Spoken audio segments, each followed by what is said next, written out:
स्वरोजगार, बात हो रही है स्वरोजगार की, स्वरोजगार की, अपना रोजगार जिसमें आपकी रुचि हो, जिसमें आपका टैलेंट लगे, आपकी बुद्धि लगे, आपकी नॉलेज, एक्सपीरियंस, एजुकेशन लगे, उसको उस पे पहले उस पे जाना है। फिर उसमें सहयोग करने के लिए सुटेबल लोग ढूंढने हैं, टीम ढूंढनी है, एक लोग, दो लोग, तीन लोग, चार लोग, जितने भी मिनिमम रिक्वायर्ड है उतने ढूंढने। तो जब आपके साथ तीन चार लोग, पांच लोग, आप 10 लोगों से चर्चा करेंगे, जो लोग सुटेबल हैं उन 10 से चर्चा करेंगे, तो एक दो लोग आपको सुटेबल, आपकी ट्यूनिंग पे, आपकी पर्सनैलिटी के हिसाब से आपको मिल जाएंगे। और नहीं भी मिलेंगे तो आप 10 लोगों से जब डिस्कशन करेंगे तो आपको बहुत सारी क्लियरिटी आ जाएगी, बहुत सारा आपको फंडा क्लियर हो जाएगा, बहुत सारी चीज़ें क्लियर हो जाएंगी। फिर उसके बाद क्या करना है, जब आपने टीम सेलेक्ट कर ली और आपने अपना व्यवसाय भी फाइनलाइज कर लिया कि हम इसको करेंगे,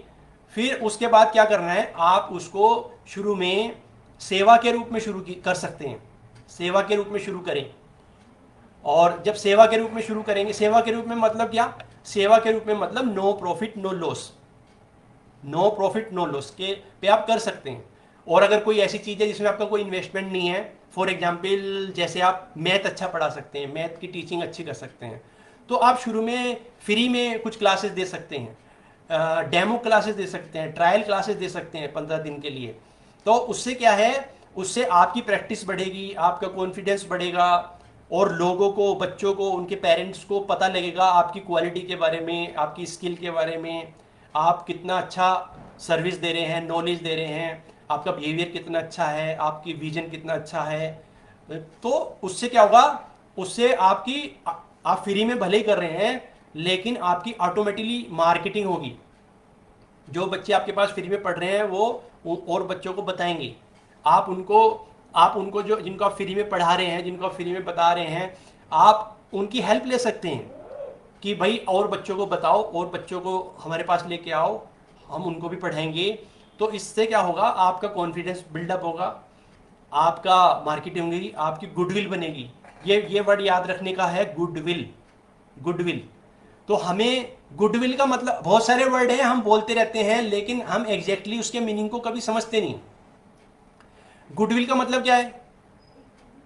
गुडविल का सिंपल मतलब है good will, good will. Goodwill का मतलब क्या है, अच्छी इच्छा,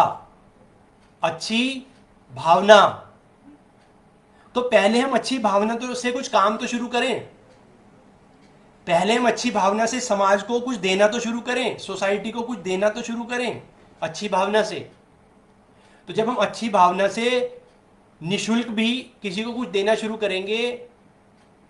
तो उससे क्या होगा, जिनको हम अपनी सेवाएं देंगे, जिनको अपनी सर्विस देंगे, वो बच्चे, वो पेरेंट, जब हम उनके लिए अच्छी गुडविल से काम करेंगे, जब हम उनके लिए अच्छी गुड विल से काम करेंगे, तो वो भी हमारे लिए अच्छी गुड विल से काम करेंगे। यानी कि वो भी, जब आपको निशुल्क आप उनके बच्चों को कुछ दे रहे हैं, उनका उनका काम कर रहे हैं, तो वो भी आपके बारे में निशुल्क चर्चा करेंगे, निशुल्क आपका प्रचार करेंगे। और जितना आप दे रहे हैं, आप तो उनके एक बच्चे को पढ़ाओगे, वो और 100 बच्चों को बताएंगे। तो हमें इसको समझना है, पहले सेवा के रूप में कार्य करना है। सेवा के रूप में कार्य करने से आपको बहुत फायदे होंगे, आपका कुछ जाएगा नहीं, आपको कई गुना वापस आएगा। हम ये सुनते हैं लेकिन हमने इसे कभी समझा नहीं, समझने की कोशिश नहीं की। हम सब सोचते हैं मेरा टाइम, मैं अपना टाइम फ्री में क्यों खराब करूं, मेरा टाइम मैं फ्री में क्यों खराब करूं। आपका टाइम फ्री में खराब नहीं हो रहा है, उसके आपको बहुत फायदे हो रहे हैं। एक दो मैंने बता दिया, आपकी फ्री में मार्केटिंग होगी, आपकी प्रैक्टिस होगी, आपका कॉन्फिडेंस बढ़ेगा, आपका प्रचार होगा, और आपका अभ्यास होगा, और और आपकी व्यवस्था बनेगी। जब आपकी आदत बनेगी, व्यवस्था बनेगी, टाइम टेबल आपका चेंज होगा, बहुत सारे काम ऑटोमेटिकली होंगे। जब लोगों को पता, जब मान लो आपने मैथ पढ़ाना शुरू किया और आसपास पता लगा कि यहाँ पे ये सर मैथ की कोचिंग देते हैं, तो और जो टीचर्स को पता लगेगा वो खुद आपके पास आएंगे कि सर मैं मैथ मैं इंग्लिश पढ़ाता हूँ, मैं आपके साथ अपनी सेवाएं कैसे दे सकता हूँ, मैं संस्कृत पढ़ाता हूँ, मैं आपके साथ अपनी सेवाएं कैसे दे सकता हूँ। जब लोगों को पता लगेगा कि आपके पास 100 बच्चे हैं, 100 बच्चों को आप पढ़ाते हैं, आप टीचर हैं, तो आपके पास कराटे वाला भी आ जाएगा कि मैं बच्चों को कराटे सिखाता हूँ, मैं बच्चों को डांस सिखाती हूँ, तो ये आपकी गुडविल से आपको फायदा होगा। लेकिन सबसे एक सिंपल नियम है, कुदरत का नियम है कि किसान किसान सबसे बढ़िया एग्जाम्पल किसान का है कि किसान क्या करता है, पहले किसान खाली जमीन में हल चलाता है, खाली जमीन में हल चलाएगा, कुछ नहीं मिल रहा उसको, उसके बाद वो उसमें बीज अपने पैसे से लाके बीज उसमें डालेगा, अभी कुछ नहीं मिल रहा उसको, रिस्क भी है, पता नहीं फसल होगी नहीं होगी, कैसी होगी, बाढ़ आएगी बारिश आएगी क्या आएगा पता नहीं, उसको रिस्क है। फिर उसके बाद उसकी केयर करेगा, खाद डालेगा, केयर करेगा, कितनी सारी मेहनत परिश्रम करेगा, तब जाके वो फसल की उम्मीद कर सकता है, लेकिन उसको फसल कई गुना मिलेगी, कई गुना मिलेगी। तो ये प्रोसेस है, ये कुदरत का नियम ही है, पहले हमें देना है, पहले हमें देना है, सोसाइटी को पहले हमें देना है, समाज को पहले हमें देना है, बिना दिए हमें रिटर्न नहीं मिलने वाला, वो कुदरत का नियम है। तो और क्या है, हमें इसे दूरदृष्टि से, गड़बड़ क्या है, हम लोगों की दूरदृष्टि से हम काम नहीं ले रहे। आप इस काम को ये सोच के कीजिए कि मैं ऐसा काम करूंगा, कि मैं ऐसा सेटअप करूंगा, ऐसी व्यवस्था बनाऊंगा, ऐसी गुडविल बनाऊंगा कि मेरे पीढ़ियों तक को, उसके बाद रोजगार की प्रॉब्लम ही नहीं रहेगी, मेरी पीढ़ियों तक को, उसके बाद नौकरी की लाइन में नहीं लगना पड़ेगा, मैं ऐसा सेटअप खड़ा कर दूंगा 5 साल में 10 साल में, पीढ़ियों तक को, आपने अपनी पीढ़ियों तक का काम कर दिया। लेकिन हम दूरदृष्टि के लिए सोचते नहीं है, हमें तो इस महीने की सैलरी का सोचना है बस, इस महीने की सैलरी, इस महीने का खर्चा, इस महीने का बिजली का बिल, उससे ज़्यादा हम सोचते ही नहीं। हम अपना टाइम बचा रहे हैं, लोग बोलते हैं मेरे, हम अपना टाइम क्यों खराब करें, अब भाई टाइम बचा के क्या कर लिया हमने आज तक, क्या कर लिया हमने टाइम बचा के, कितना टाइम हम वेस्ट करते हैं, दुनिया भर का हम टाइम वेस्ट कर रहे हैं। मैं, आपको पता है कि मैं बहुत सारे लोगों को गाइड करता हूं, मैं आपको बताऊं जितने लोग डिप्रेशन में हैं, निगेटिव सोचते हैं, उनके पास कहां से आता है टाइम, निगेटिव सोचने का टाइम कहां से, उनके पास निगेटिव सोचने का टाइम आ जाता है,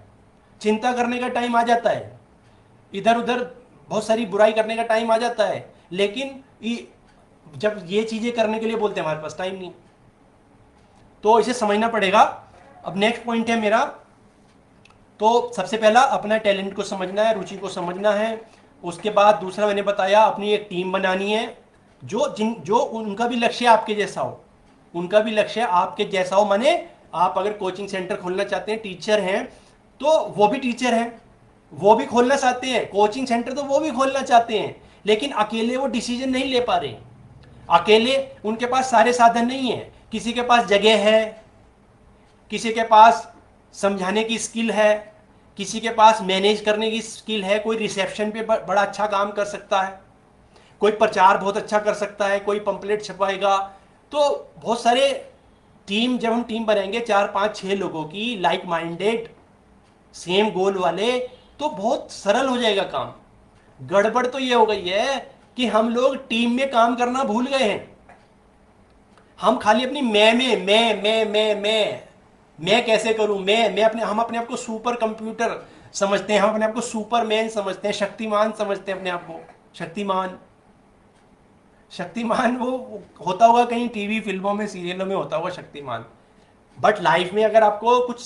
बड़ा करना है, सरलता से करना है, आराम से करना है, तो बहुत सरल है। सबसे पहले आप अपनी टीम बनाइए, छोटी सामाजिक, हम लोग सामाजिक, आप अपने बुजुर्गों को याद कीजिए, अपने बड़ों को याद कीजिए, थोड़ा कभी कभी अपने बुजुर्गों को याद कीजिए, वो कितने पढ़े लिखे थे, उनके पास कौन सी डिग्रियां थी, उनके पास तो कोई डिग्रियां नहीं थी, कोई सरकारी नौकरियां नहीं थी, कोई पढ़े लिखे नहीं थे बहुत ज़्यादा, लेकिन वो अपने सारे काम सक्सेसफुली कर लेते थे। कैसे? सहयोग देना जानते थे, सहयोग लेना जानते थे, खुद भी आगे बढ़ना चाहते थे, दूसरों को आगे बढ़ाना चाहते थे, उनको दूसरों को आगे बढ़ाने में खुशी होती थी। लेकिन हम आजकल, हम सोचते ही नहीं दूसरे के बारे में, हम दूसरे को अपना 1 मिनट भी नहीं देना चाहते हैं,